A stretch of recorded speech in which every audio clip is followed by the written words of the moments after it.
Hello, magandang buhay. Ito po ang yung Ditching Neneng.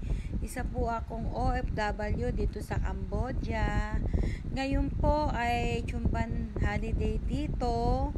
Kaya po mga OFW, karamihan umuwi o nagbakasyon sa ibang lugar. Ako po ay nagpunta dito sa Kep.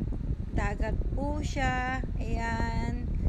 Kaya po tayo ngayon ay nakatingin sa dagat, nagmumuni-muni, nagre-relax, para pagbalik natin sa trabaho, first na uli, may lakas sa bagong pakikibaka. Parang ang drama po ano. Ang gusto ko lang pong sabihin tayo po magbakasyon sa dagat at mag-relax. Yun lang po. Hanggang sa muli. Bye!